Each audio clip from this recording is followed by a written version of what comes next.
The first knock on the fogged-up car window came just before sunrise, and for one terrifying second, Jacob believed someone had finally come to tell him he could no longer park there. His little daughter was still asleep in the back seat beneath a faded blue blanket, hugging the same worn teddy bear she had carried since her mother walked away nearly 3 years earlier. Every night Jacob whispered silent prayers that she would never realize the family sedan had quietly become their home. If life suddenly pushed you into a corner like this, with no one left to call and a child depending on your every decision, would you still find the strength to smile the next morning? Jacob had asked himself that question so many times that he no longer expected an answer. He simply kept moving because fathers sometimes survive on hope alone. The parking lot belonged to one of the largest technology companies in Seattle, Washington. Jacob had once worked as a respected maintenance supervisor at a manufacturing plant outside the city until an unexpected closure erased hundreds of jobs overnight. He spent months searching for work, accepting temporary shifts whenever they appeared, but medical bills from his daughter's asthma treatment slowly emptied every dollar he had managed to save. Rent became impossible. Friends helped for a while, relatives offered kind words, but everyone had limits. Pride disappeared long before the apartment did. Soon the old silver sedan became the only place where he could promise his daughter that she would wake up beside him instead of in separate shelters. Every evening he parked near businesses that were quiet after dark, hoping security guards would simply overlook another tired man trying to protect the only family he had left. The woman standing outside the driver's window that cold morning was not a security officer. She wore a charcoal business coat over a simple white blouse, her dark hair neatly tied back, and her calm expression carried more concern than suspicion. Her name was Rachel, the Billionaire founder and chief executive officer of the company whose headquarters overlooked the parking lot. She had arrived before sunrise for an investor presentation and noticed the same sedan parked there several mornings in a row. Curiosity had become concern after seeing children's coloring books resting on the dashboard the previous day. Instead of asking someone else to investigate, she chose to walk across the quiet lot herself. Jacob lowered the window with embarrassment burning across his face.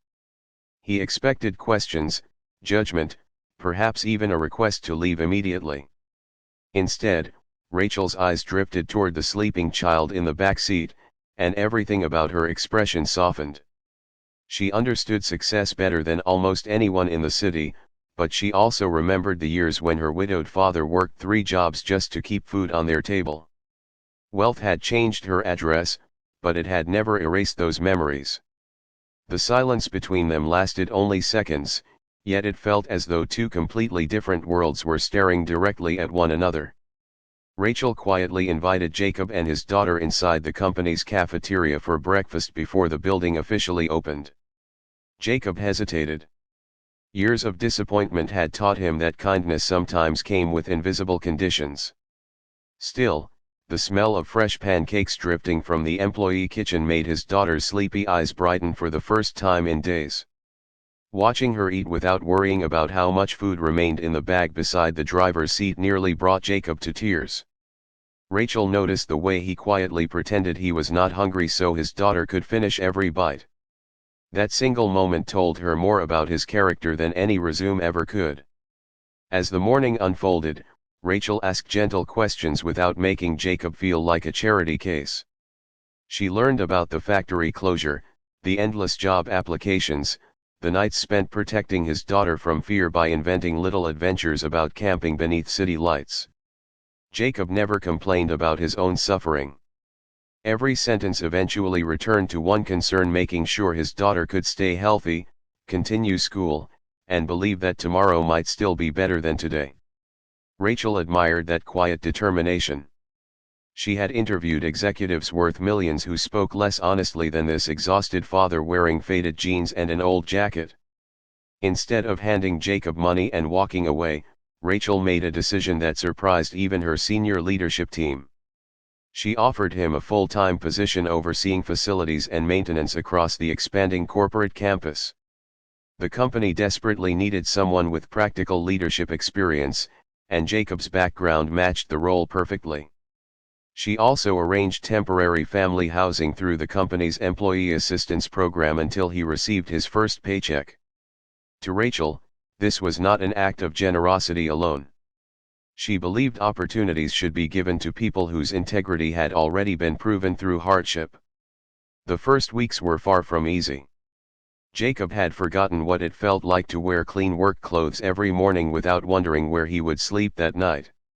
His daughter adjusted slowly to having a real bedroom again.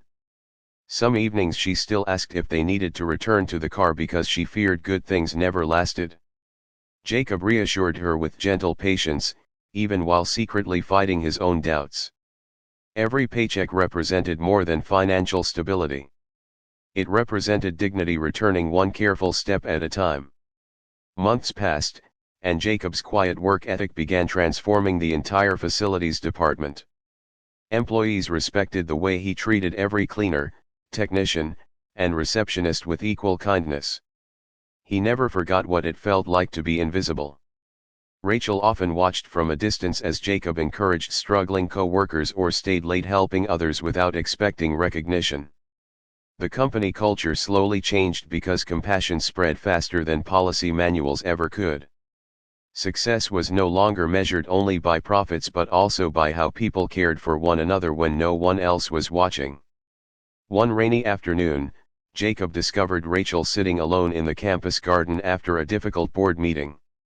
Despite her extraordinary wealth, she admitted that leadership often felt painfully lonely. Investors celebrated quarterly earnings but rarely noticed the emotional weight carried behind every difficult decision.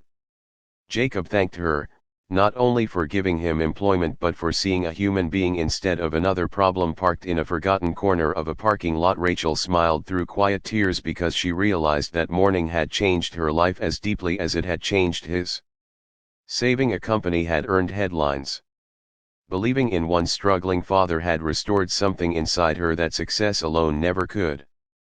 Years later, employees still shared the story of the old silver sedan that once appeared before sunrise outside headquarters.